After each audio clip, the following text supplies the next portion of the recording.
Motor City, what's going on? It's your boy, T.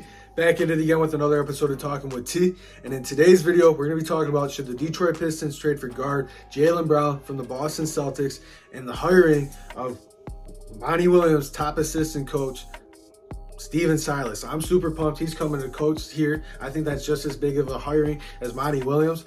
And other than losing out on the first overall pick and falling to number 5 and losing out on the Victor Wembanyama sweepstakes, this offseason has not been that bad. It's off to a very good start with the hiring of Monty Williams and this hiring right here. And we got free agency and the draft coming up. Stephen Silas, what does he mean to this Detroit coaching staff? What does he mean? What does he bring in to the table? I think he's bringing in something very special to the table. He came from a similar situation in Houston as in Detroit with a young core. Other than that young core, I don't think he was necessarily set up to succeed well in Houston with that young core is what I'm trying to get at.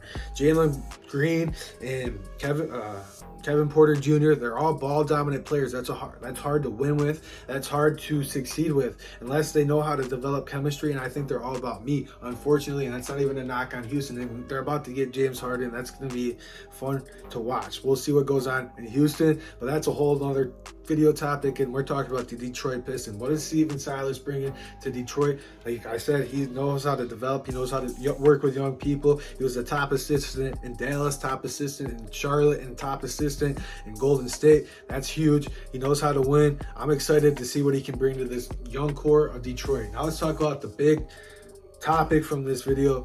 Should the Detroit Pistons trade for Jaylen Brown? Personally, I would not trade for Jaylen Brown. I think you would have to give up a lot for your future, and I don't think Jaylen Brown is someone you can necessarily build your team around. And it's not even a knock on Jaylen Brown. I don't know if he can be the number one guy. He's never been the number one guy in Boston. He's always been the sidekick to Jason Tatum, and it's not even a knock on him. 26.6 points per game last year, all NBA. Like, that's a very good player, and if he came here, I'm not complaining about it. It'd be a lot of fun to watch him, Jaden, Ivy, and Cade Cunningham, because in this proposed trade earlier that I saw in this article, it had Detroit sending Bojan Bogdanovic, Alec Burks, 2 first-round picks for Jaylen Brown. If that's as simple as what we got to give up, I'd be okay with getting Jaylen Brown. But like I said, that's giving up a lot for your future for someone that I don't necessarily know if can take you to the promised land. You play to win championships. You play to be in the NBA Finals. You play to be a contender year in and year out. And is Jaylen Brown bringing that to the Detroit Pistons? I don't know. Maybe he is if he fits very well with Cade Cunningham, Jaden Ivey, Jaylen Brown, and Jalen Duren, and James Wiseman. That'd be a pretty solid starting 5.